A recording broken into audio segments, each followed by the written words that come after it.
In this video, we're going to talk about another element of good photo composition. So we've been talking in this series about different ways to utilize the composition of your photo to create impact and to create a powerful image. And there are so many different strategies. I wanted to break down all of the different strategies, the most common. And so we've been working through those in this series. And today, the strategy that we're going to talk about is called negative space. So negative space is when you have the subject of your image surrounded by or placed in opposition to negative space or empty space. And by doing that, you create a powerful image because the impact is so much stronger of your subject because of the negative or empty environment and space around them. This can be a really, really cool way to document photos that have a very dramatic scene.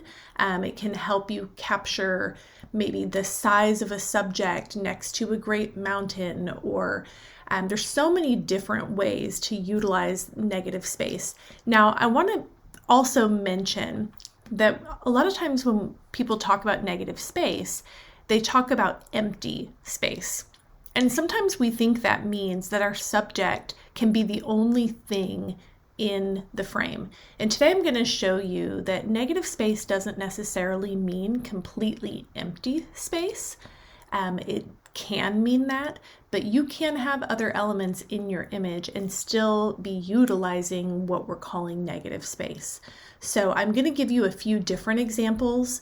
Some of them really don't have much else in the frame, some of them do, and we're going to talk about what that looks like. So we're going to start with this first image. It's probably the most dramatic and kind of clear visual representations of negative space. So this is a photo of my son in Lake Michigan. You can see that he is clearly the focal point. He is the what you call positive space in an image. And the lake and the sky around him, that is all the negative space. And so this image is incredibly powerful, not just because of the placement of the subject and the movement. And if you look really close, you can actually see like the water that's being flung up as he came up out of the water. But because of all the empty space around him, it just creates a really dynamic impact in this image. So this is a very clear, clean, tried and true textbook way of utilizing negative space. And that's very simple to see. There are other ways as well, and we're going to kind of walk through some of those. Here in this image, this is from a portrait session, and this image is utilizing a couple of composition elements. We're using the rule of thirds, which we've talked about in another video, but we're also utilizing negative space. And you can tell here, like, there is plenty of things going on around them in the background. We are in a park with a lot of trees, and there's really beautiful light. But the way that they're placed in the frame, there's a lot of space over in this part of the image. And especially because this is really blurred out, shooting at a fairly wide aperture, it really brings the impact and the focus right to my subjects, because you just aren't paying much attention to what else is going on besides that beautiful light. So that's another use of negative space. And then here we have a family sitting in a location where they are framed really nicely. That's called framing. That's another type of composition strategy that we're going to talk about in a different video.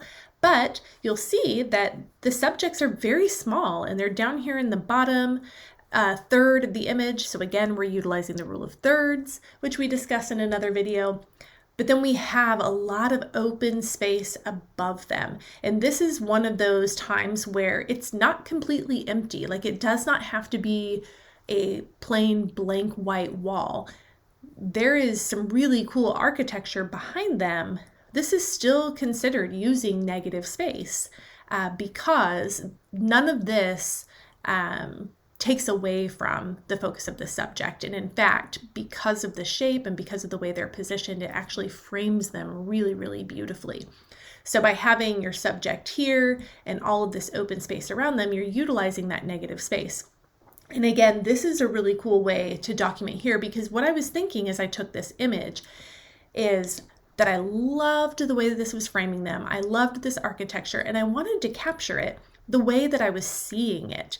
And so I utilized a wider angle lens, because instead of just taking a photo like I could have where I was zoomed in on this family, I wanted to capture that whole scene. I wanted you to be able to see this grand, large architecture around them, and to see the lines of this platform that they were sitting on to draw your eye right to them.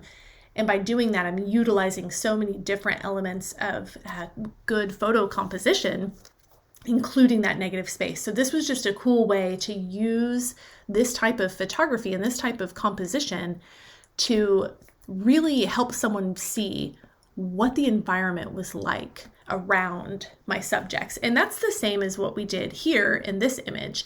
As I stood on this beach, this was early in the morning, and I was just, it was so breathtaking the way that, here's my son out in the water, and he looks so small with all of this just quiet lake and water and sky around him. And so I wanted to place him very small in the image because I wanted to show that vastness. I wanted to give that feeling that I was having in that moment. But your subject doesn't always have to be small in the frame to be utilizing negative space. So again, you can see that there are so many different ways to utilize composition like this. And then here we also have negative space in this photo. We're also using the rule of thirds like we've talked about in our separate rule of thirds video. But again, very similar to this image here, very similar composition. We're just pulled back a little bit further, but we've got all this open space here around them. And then this is the same couple, same type of situation here where we've got this open space around them. And yes, there's this mountain here that's actually serving as leading lines right to my subjects. So that's really cool. But again, I shot a little bit more wide here instead of closer in on them like I would do here for a portrait like this. I wanted to shoot nice and wide because, again, I wanted to really capture the environment. I wanted to capture kind of what it looked like as we were there, and their frames on this beach and this beautiful mountain and the beautiful water on the other side. So that was intentional, to shoot wide and to put all of the space around them so that you could absorb and see as the viewer what the environment was like around them. This is another example where, again, we have negative space. Technically, there are objects in this space, right? This is a couple, this is their wedding day, this is at their venue, and they were coming out of this reception area. And I wanted to capture kind of what their environment was like. And, I did go in closer and got, closer portraits of them, but I really loved capturing them just like this and then having the rest of the environment there. So this is another time where, when we're tempted to think that negative space means empty space only, or there can't be anything else there, that's not always the case. You can have objects in the background if they're part of the story that you are telling, or if they're part of the environment that you are wanting to show. And then here, this is another way to use negative space. I've composed this image a little bit differently, and where we have him here on the floor playing with cars, then we've got all this open space around. And again, it's not completely empty. We have a bed here, and this bed actually gives you context to what is happening here. So as you look around the image, not only is it a cool image, but think about if if this were completely empty over here in this upper right quadrant, if that were completely empty, it would look really cool. It would still be a really cool shot. But the fact that this was lifestyle photography, I am telling a story of this child in his home. And this is actually my son. And I'm telling the story of the way that he used to come into my bedroom and bring his cars while I was getting ready or doing whatever I was doing and play on the floor just like this with his face on the floor and drive his cars on my hardwood floor. So I'm telling that story. And so by having this bed here, it's actually a part of the story. So we are still utilizing negative space here because there's all this space around him.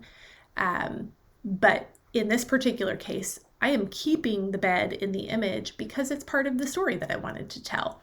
So there are different ways. Again, I'm going to keep saying it over and over again. It can be just empty space, but it doesn't have to be, especially if you're telling a story through your photo.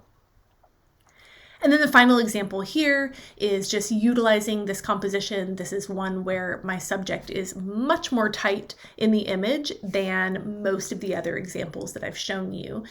Most of these other examples, my subjects have been pulled back a little bit further, right? And so here is an example of negative space where you are tight into your subject, because again, I wanted to show you that there's not just one way. And that is true of anything in your photography. There is not just one way to do it. There are different ways to utilize this element of negative space that we're talking about. So here I'm zoomed in a little bit tighter on my subject, and I still have this open blank space right here to the left. And what's really cool about this image is your eye goes right to her, because in this case, everything that's over here is completely blurred out. And so she is the main center of focus. And so it's just really powerful in an image like this to have that blank space. So this is a time where I did want what was essentially blank space. And I achieved that by shooting at a wide aperture. I shot close to her face, so I was really blurring out that background here. So there are all different ways to use negative space. And this is one of those that I would encourage you to go out and to shoot and to play with the different ways, using the environment around you and creating empty space where that makes sense for your story. And then utilizing the negative space where you include other objects and you include other things, and you're still framing this way, and you might be using other elements as well, like the rule of thirds, but you're still utilizing that empty space, but it's part of the story that you're telling. So I would just encourage you to go out, experiment with this technique, and see the results that you find, see what clicks with you, what clicks with the types of stories that you enjoy telling. And the more that you utilize this type of technique, the more comfortable you get, the more creative you get as well.